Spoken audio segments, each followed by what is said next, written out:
Là, on va regarder, voilà, typiquement ce qu'est l'interactionnisme. C'est deux de mes étudiants qui ont fait ça pour... Donc vous voyez, ils sont en interaction. L'interaction est finie et il n'y a pas besoin de la parole. On comprend le résultat de l'interaction. On ne peut pas dire que la parole est servie à grand-chose. Donc évidemment, on est dans le subjectivisme et dans l'individualisme ici, mais on va travailler sur les relations beaucoup plus des individus. Toujours le même agenda. Vous comprendrez plus tard pourquoi j'ai mis ces deux images. Donc c'est un courant qui est né en 1930. Et c'est un courant qui est né en 1930, plus particulièrement à Chicago, on va voir pourquoi. Et ça étudie les groupes sociaux en rendant compte des significations des interactions. Autant dans le courant précédent, on pouvait encore rester par moment observer, c'est ce dont parlait Frédéric, de manière externe les événements. Là, on va être véritablement dans ce qu'on appelle une théorie enracinée dans les faits, c'est-à-dire sur le terrain et induire, surtout pas déduire, induire de terrain des représentations. Donc on va par exemple observer les cultures sociaux et les symboles. Ce qui s'est passé à Chicago, ça a été une explosion démographique. C'est pour ça qu'on parle de la première et de la deuxième école de Chicago. Chicago est une ville qui en 1840 avait 5000 habitants et passée, regardez, en 1930 à 3 400 000.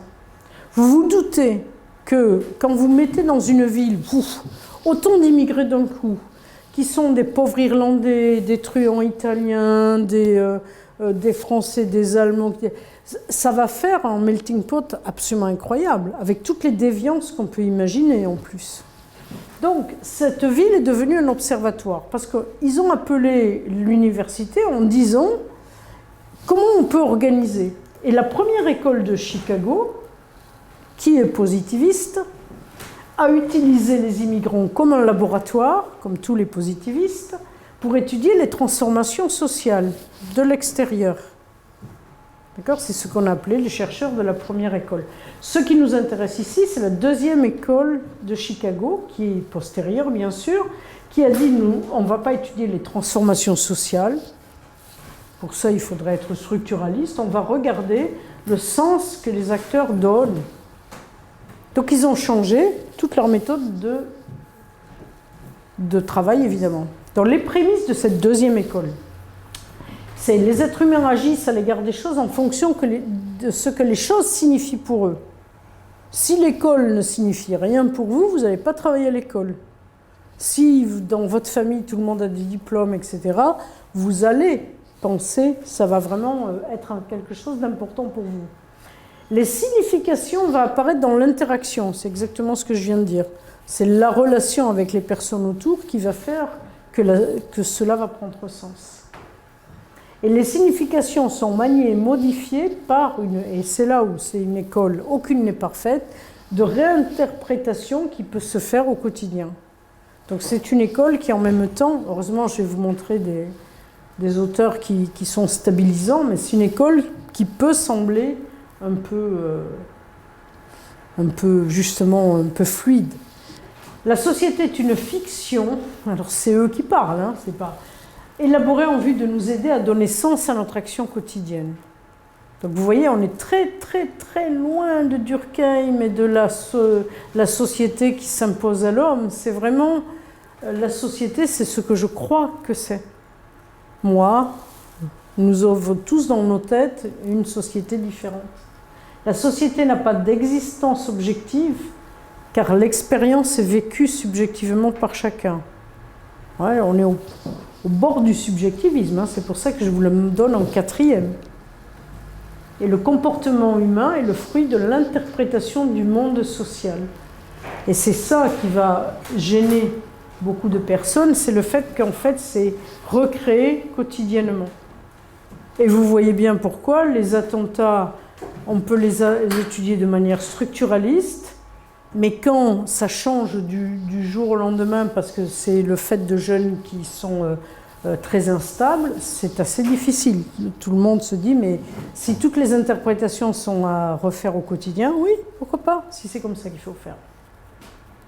Donc ça s'oppose évidemment aux faits sociaux totaux de Durkheim, qui voulait, pour qui l'explication devait partir de la société. Non, là ils disent arrêtez, les explications, c'est l'être humain. Ça se rejette le structuralisme, bien sûr, et le fonctionnalisme. Les pères, c'est Mitt qu'on retrouve, Blumer, Goffman, Becker. Becker, on va parler des trois derniers. L'individu et société sont des entités qui sont interconnectées. Et on va parler de labeling, d'image de soi, d'interaction, de rite et de jeu. Alors, les pères fondateurs. Donc on a Mead qui a fait parce qu'il a fait la construction du self, quand il a dit oui mais il y a un self, il y a une construction personnelle. Blumer qui a donné les principes, Becker et Goffman qui est amusant. Donc il était à Chicago bien sûr, c'est lui qui est le père de la deuxième école, et il dit les individus interagissent sur la base des significations. L'individu construit un self qui est le reflet de son point de vue, de ce que le groupe pense de lui. D'accord ? Donc, mon self de professeur, c'est en regardant tous les étudiants que j'ai eus, qu'est-ce qu'ils pensent de moi, et donc je me suis construit une image. Donc, on a un regard réflexif sur lui-même, mais par rapport aux autres. Ok ? Il y a un calcul rationnel dans la théorie des jeux, c'est puisque je peux évaluer... C'est même comment je vais raisonner en fonction du positionnement que va avoir l'autre. Ce qui pose de très gros problèmes culturels quand on est de cultures différentes, parce que on croit que l'autre, parce qu'il vous sourit, par exemple, vous aime beaucoup, mais s'il est dans certains pays où tout le monde sourit, ça ne veut rien dire. Donc il y a des jeux qui sont à connaître, il y a des cours entiers, notamment en approche, sur la culture, pour éviter les fausses interactions. Le labeling, c'est encore du mythe, c'est de dire que vous êtes étiqueté. Enfin, c'est la théorie de l'étiquetage. Hein. Si on vous a dit depuis que vous êtes enfant que vous êtes un bon élève, vous allez l'être. Si on vous a dit par contre que vous êtes un créatif, mais un peu cancre, ou un peu, vous allez l'être aussi. Donc vous avez des étiquettes qui vous collent dessus, ou que vous êtes coléreux, ou que vous êtes gentil, etc. Et que c'est très difficile, parce qu'il y a un moment donné où ces étiquettes deviennent vous, quelque part. Donc c'est le concept de soi et l'identité du criminel qui va être utilisé. Si on vous dit c'est un voyou, vous avez 12 ans, bah oui, vous allez devenir voyou. De toute façon, qu'est-ce que vous avez à perdre? Si on vous accuse d'avoir volé alors que vous ne l'avez pas fait, ben autant voler, hein. Autant être accusé pour de vrai, voilà. Donc vous avez tous ces étiquettes qui vont influencer évidemment la suite de cette école. Alors Blumer, qui est élève de Mill, donc, c'est lui qui a inventé le terme d'interactionnisme symbolique. Donc ce n'est pas simplement l'étude des interactions, mais on va voir pourquoi symbolique, c'est que c'est vraiment, on rentre dans l'interaction avec Blumer. Donc, je vais relativement vite. Ce qui l'intéresse, c'est le sens, d'où viennent les interactions avec autrui et les interprétations de chacun qui peuvent être évidemment modifiées à l'infini. Par exemple, si je montre cette image, selon vous, votre représentation, les uns vont me dire qu'elle pleure de joie parce qu'elle a entendu une plaisanterie qui l'a fait hurler de rire, d'autres qu'elle est triste ou d'autres qu'elle est vraiment en colère parce qu'on voit les veines de son cou. Donc si vous n'avez aucun autre signe, comment vous interprétez si ce n'est en fonction de vous-même? Et là, on est au cœur de l'interaction, puisqu'elle ne m'envoie pas d'autres signes que celui-là. Donc je vais interpréter, et c'est pour ça que ça ne peut être que du symbolique. Puisqu'il n'y a pas une vraie interaction, vous n'êtes pas à côté d'elle, vous ne pouvez pas lui demander. Donc vous, symboliquement, vous allez dire elle est joyeuse ou triste ou en colère. Donc ensuite, à partir de là, et ça c'est très intéressant vivant dans cette école, on s'aperçoit qu'on passe son temps à créer des symboliques. quand on dit on va boire une bière ensemble, la première des choses qui compte pour avoir un esprit d'équipe, c'est de créer de la symbolique. Voilà un univers de symbolique partagée, le champagne, vous voyez, où ici, il y a la proximité. On voit bien que c'est des copains, qu'il n'y a rien de... Mais c'est vraiment la façon dont ils se regardent, ça montre qu'ils ont créé une symbolique de proximité et d'amitié, ce que nous faisons tout le temps. Alors comment on crée les interactions avec tout cela? La distance, comme je vous disais, avec le... Là, je ne pense pas qu'ils sont en train de se faire des bisous, là, tous les deux. Hein. Manifestement, ils sont trop proches, donc ça veut dire qu'il va se passer un choc. Les gestes, les regards, voilà. Les mimiques, et puis la posture. C'est clair que quand on voit quelqu'un qui, lors d'une réunion, est reculé et puis regarde ailleurs ou sur son smartphone, on sait très bien qu'il vous envoie en pleine figure qu'il n'est pas avec vous, quoi. Il n'est pas avec vous du tout. Goffman est extraordinaire. Donc lui, il était de l'école de Chicago, la deuxième, mais en même temps, c'était un indépendant. Il n'avait pas envie de faire tout ce que ses professeurs lui disaient. Donc sa thèse de doctorat, il est parti dans un asile psychiatrique. Il s'est fait interner comme schizophrène. Il avait son carnet de notes, hein, donc il était avec son carnet. Il prenait tout en note, tout ce qu'il voyait. Observation participante. Et il a observé, ce qui était très intéressant, les relations entre les malades et le personnel soignant. Et au bout de 3 mois ou 6 mois, bon ça va, il a demandé à sortir. Et il y a une seule personne qui lui a dit « Mais toi, t'es pas du tout malade. » C'était un fou. Tous les autres croyaient que c'est parce qu'il était schizophrène qu'il notait tout le temps, alors qu'en fait, il écrivait sa thèse.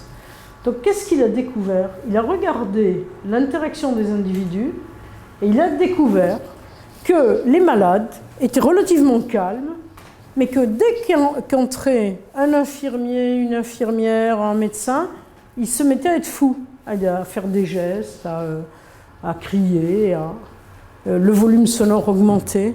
C'est-à-dire que la simple interaction avec quelqu'un qui les regardait les amenait à jouer un rôle de fou, à accroître. Il l'était quand même, hein, on suppose. Donc il a été assez extrême dans son... il a dit les individus, ça c'est du Goffman, jouent des personnages. On est toujours en train de jouer.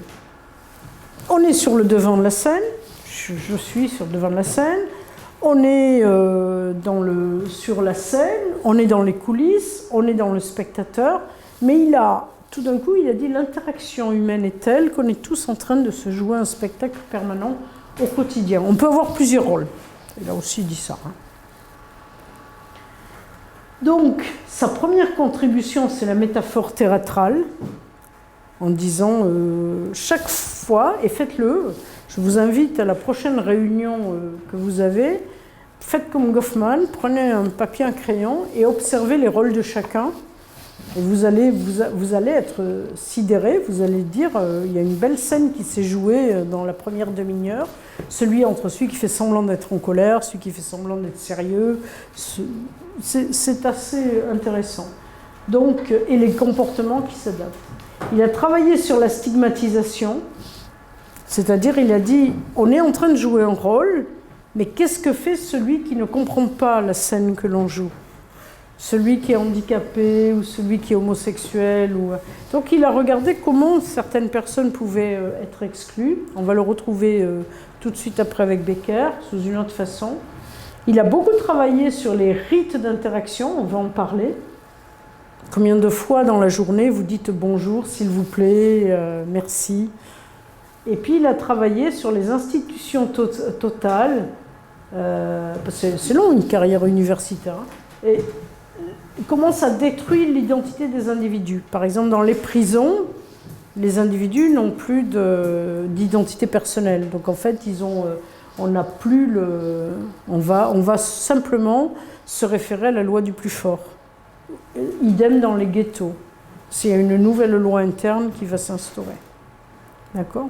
Donc vous voyez, l'idée que je vais vous faire passer aussi dans cet après-midi, c'est que quand vous aurez fini votre doctorat, que vous aurez votre méthode, trouvé votre méthodologie, vous pourrez l'appliquer à beaucoup de champs différents. C'est ce que je vous disais. En fait, il a étudié tout cela sans jamais changer sa métaphore de l'interaction. Vous voyez, tout ça, c'est de l'interaction. Mais il a contribué à la société par toutes ces études qui étaient assez appliquées. Donc, par exemple, sur les rites, vous avez un ordre social vous donne des règles. Et vous devez suivre les rites. Il y a un film qui est très amusant d'une Française qui parle japonais, qui va dans une entreprise japonaise. Et pourtant, elle avait été au Japon et qui ne suit aucun des rites. C'est-à-dire qu'elle est censée être discrète, ne pas montrer qu'elle comprend le japonais, et au contraire, elle le fait... c'est une grande auteure, j'ai oublié comment elle s'appelait, mais...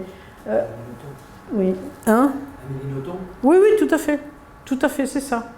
Et donc, elle ne suit aucun des rites. Alors évidemment, elle casse toutes les interactions possibles.